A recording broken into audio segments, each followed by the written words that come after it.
So Robert, celebrating 20 years since you published Rich Dad, Poor Dad, you had a new book recently. Can you share with us what it's all about? Well, one book is called Why the Rich Are Getting Richer, and it's about taxes and debt. You see, debt and taxes make the poor and middle class poorer, but for the rich, with financial education, debt and taxes make them richer.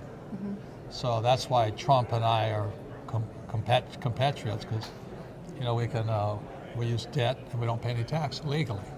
Right. But that to do that requires a degree of sophistication that without financial education I wouldn't recommend. Well, what's the purpose of the book? Why write a book for people to get access into what you're thinking? Well, they don't learn this in school. As you know, school for most people is a complete waste of time financially. And you don't learn anything about real life. Like my poor dad was a PhD from Stanford, University of Chicago, Northwestern. And a good man, but he's an academic. And he doesn't know what the real world's like because he went to school at 5 and never left.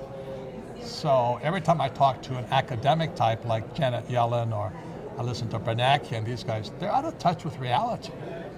And you look at the growing gap between the rich and everybody else, it's because our academic system is still back in the industrial age, and we're in the information age now.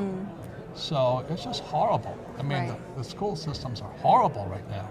I don't care if you graduate with a PhD, most of them don't know much about money anyway. Right. Look at Yellen and Bernanke, look at Obama. Right. Clinton. Well, you just told us a little bit about your Rich Dad, Poor Dad details. For those of us who haven't read your book, what is the basic key takeaway from your original book, Rich Dad, Poor Dad? Well, it's the importance of financial education, and primarily it's the financial statement, income, expense, asset, liability, statements of cash flow. The average person graduates from school, they don't have a financial statement. And, I flunked out of school many times. I have a Bachelor of Science degree in a great school. But I didn't learn anything about financials. And when you go to a bank, your bank wants to see your financials. And if you don't have financials, then they'll give you a FICO score, which is a loser, but a credit card. You know. And that's why guys like me get richer and richer, although I'm a C student. So obviously school's not the most important thing in life. Education's important, but you have to question what you're learning and who your teachers are. Right. How many teachers inspired you? With me, it was 2. Out of how many people I thought it was a waste of time, much of the time. And I learned subjects like Calculus 3 and strength of material and physics. I've never used any of those subjects. Right. You're really using every day on a basic level, just basic math. Basic understanding of taxes. Well, no, I hire guys to do that. Okay. I hire A students. I'm a C student. That's why my favorite book is Why A Students Work for C Students. I'm the C student. Well, let's talk more about this conference in general. What are you sharing with those who are here to listen to you? Well, I think it's interesting in small caps, is that after I retired at 47, via real estate, I went into the small cap business. I've taken 3 companies public on the Toronto Stock Exchange. Oh, sorry, which ones are those?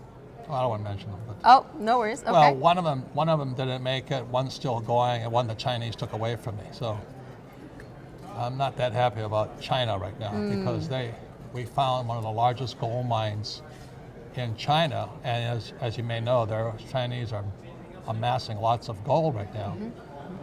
So after we took the company public on the Toronto Stock Exchange, and we actually found a very large vein in Dalian, they refused to renew our business license. Right. And this guy says, for $2 million, you'll get your license. And I had to look at my board and my partners, and I say, well, that's maybe the way you do business in China. But not here. I won't. Yeah. I'd rather be above board. Okay. So that's why the small cap business is one of my loves, especially the hard, silver and gold. The company I lost outright was oil company because we didn't find any oil. Well, one of the things you said is you love small caps. How do you find the gems, the treasures in this space? I don't really do that anymore because I had my fun. I've made my money, and I give people credit. I mean, to do small caps, you've really got to do your research. And that's actually going out to the sites and doing all that stuff. So I don't just, I am the guy who put it together. So I understand the lies, the good guys, the crooks, and all that.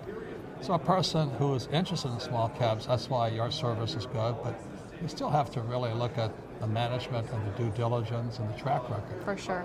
Now, lastly, I want to close up with, you're a successful businessman too, aside from being an investor and an author. Over the years, what are some mistakes that you've made and would like to share with Why us? does everybody ask me about mistakes? Because it's a very good learning point for the younger people. Well, the whole point is this. That's why you shouldn't go to school. You shouldn't go to school. No, because schools punish you for making mistakes. That is the most stupid thing going. I mean, how does anybody learn if they don't make mistakes? How do you learn to walk if you don't fall down?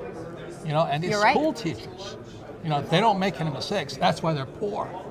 I know all the answers, but you can't do anything. It's like, can I play golf? Reading a book? Lecturing about golf? No, you got to go out to hit about 10 million bad shots. Yeah. Well, the average person, the reason they're poor is they went to school and they're afraid of making mistakes rather than making mistakes and learning from them. So the most important thing about a mistake is it tells you what you didn't know. They're wonderful things, but our dysfunctional society, in so many corporations, you make a mistake, you get fired. And you wonder why the company doesn't move because mistakes are bad. Education, look at Bernanke and Yellen, Obama and Clinton. They made so many mistakes, but because they're academic types, they can't admit they made a mistake. Look at Clinton. Guy has sex in the White House. He says, I didn't have sex. You know what I mean? People are so afraid of mistakes, yet that's how we learn. For sure. God designed us to learn by making mistakes, and we're so paranoid about making mistakes. Education, academia has a lot to answer for. When they look back 100 years from now, they're going to say, what were those guys thinking? How can two school teachers, Bernanke and Yellen, be head of the Federal Reserve Bank? They don't know anything about business. They're employees. So if you had a choice, you would completely shake up who's ruling the Federal Reserve. I don't really listen to them. I just like doing what I do. I am a global citizen. I do business all over the world. Right.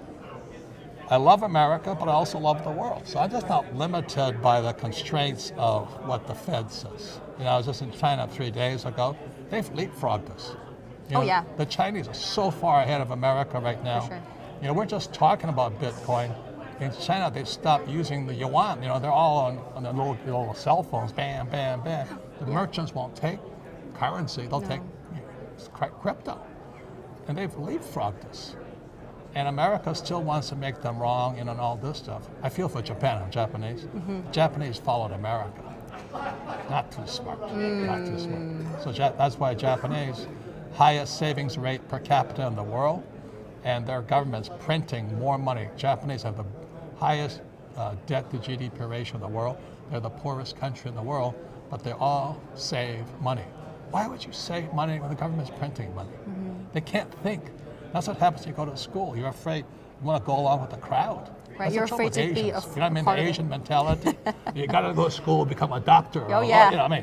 Hey. I know that mentality. Yeah, I know. I didn't like it. That's why I want to listen to my rich dad, not my poor dad. Well, thank you so much for all of the insight today, Robert. Thank you. Thank you. Thank you.